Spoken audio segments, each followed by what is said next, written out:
I did receive a question comparing gold to Bitcoin, and gold, for the first time in a couple thousand years, has got some issues. It's got a heavy contender. There's 6 main categories that make gold what it is, and Bitcoin not only matches but exceeds 5 of those. Stability is the one that's still going to take a while, because we got to wait for adoption and a much bigger market cap to get that stability part. Other than the volatility, it being fungible. And the problem with gold right now is, now, as sad as it is, we have fake gold. This is like one of the most depressing things ever. But with tungsten, they can actually gold plate stuff now, and even put on the official stamp, and until you drill into the bar of gold, you can't really know it's real, unless you got a $100,000 machine like, you know, the jewelry the pawn stores have. But we don't have those. We don't walk around with those, and no one's gonna let you take a big bite out of their, you know, drill into their gold bar. So, ouch. You know, that's a big hit to gold. Will it recover ever? It'll always have a special place.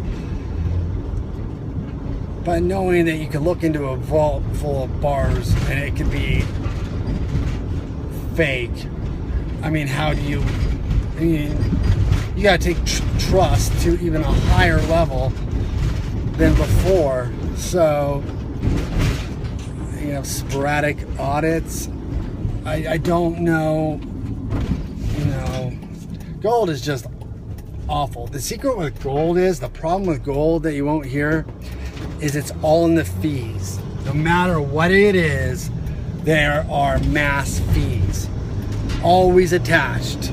There's always a bid, there's always an ask, and you know, like if you want the Eagles or something, you have a little extra here.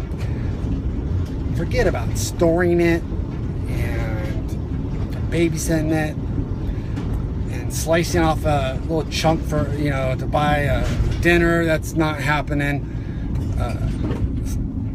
And so I guess nowadays it's not even good to travel with. You know, people got busted for traveling a whole bunch of gold trying to get into Switzerland, and somehow they could detect it. Supposedly it was by the weight of the car. It was sitting low, but unless they had a crap load of gold, that's a bunch of BS. They have some technology, and you know, like, for technology to be valuable as far as security, you can't tell anybody about it, otherwise they'll make a workaround. You know, on a show of Future Weapons, I saw this one where they took sound waves and they could shoot it at a straight line now, and so you'll instantly drop your gun, or drop your, you know, you'll instantly stop and cover your ears. It's that painful, yet it's non-lethal, so it's so valuable. But let's take that for example. Once you know it's out there, it's good for maritime, because we're not, you know, for boats and pirates. But once they know it's there, then I don't know, they could spend $2 for earplugs, and now the weapon, what, is useless. So the element of surprise for security can't be understated. It's a pillar. So the point being is, something detected that was in that car, and I mean, them trying to say there was so much gold that weighed down the car. I mean, you do the math. Are you talking 2,000 pounds in gold? Is that? I don't think so. And if that's the case, it just doesn't add up how someone so retarded could accumulate that much gold, you know, so, and then drive it. The point being is, gold has seen its day, and I don't know if it's, you know, going to return. I mean, it's got intrinsic value, not close to the spot price, but you know, it has uses, unique properties. And I think it's also great for governments, for central banks, and you know, you have to have that sturdy feel of, you know, as part of the whole.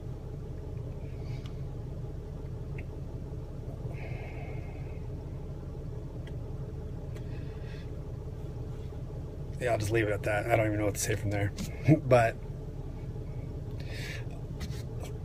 Bitcoin, on the other hand, is the keys can be in your brain. There is no, you're not going across the border. They're not, you know, they're escaping these countries. It doesn't matter.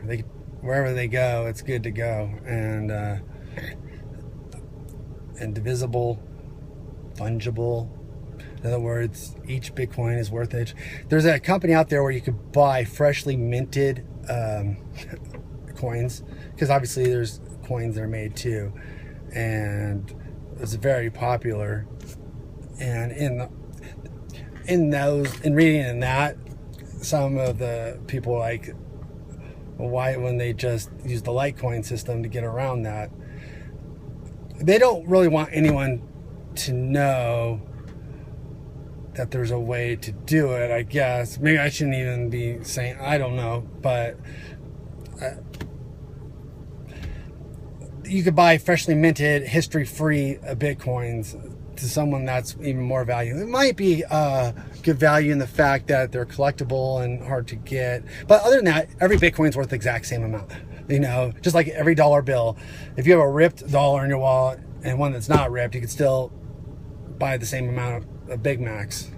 So that's, and divisible, you can always get change. With Bitcoin, it's already changed. I mean, you can send 1/1,000,000th of a Bitcoin if you saw fit. The other thing that they're proposing, which I think is awesome, the Bitcoin network's been spammed a few times because it's so cheap. You know, you could actually spam it because it doesn't cost anything. So some of the proposals are raise the fees, you know, so it costs spammers money. But another one, it has to be adopted by all the miners. That's why nothing gets changed very slowly. But one proposal is really cool, is that if it's like 10% over the 30-day moving average as far as transactions, then maybe I'll go from 1 cent to 5 cents in fees. But the key thing is those fees that are collected don't go anywhere. They get destroyed, therefore benefiting the whole network. And the PR behind that is every time it gets spammed, the spammers would lose the money and the whole network would benefit. And so there would no longer be 21 million capped off. It would be less and less and less as people lose their wallets, as things get burned, as spam. So each time the network spammed and the fees went up, they would automatically take those fees for that time and destroy them, therefore benefiting the whole network, which, if you think about it, is quite ingenious. So it actually, value is added. You know, wow, that is brilliant. You know, so hopefully that passes soon. I don't think it will, because there's no problems now, but as soon as there is problems, they'll do a fee-based destruction. So each time there is malicious or cheap little 1 penny, not 1/1,000,000th of a penny transactions happening, they get it'll auto ramp up and then destroy the fees connected to that, and therefore everybody's Bitcoins in theory would be worth more, even though it's theoretical. Emotionally, for security, it's a good way to go from a negative feeling to a positive, like, yes, there's less Bitcoins in the world. And if someone owns Bitcoin, then they'll be like, yeah, that's awesome, mine's worth just a little bit more now. So I thought that was cool. That's a we'll have to wait and see which one they take. The Chinese miners they're really cool. They're really slow to change. They don't change anything unless it's absolutely necessary. You know, and I love it. Even though a lot of little innovations take longer, cautioning or erring on caution is a right way to go, you know. And so anyways,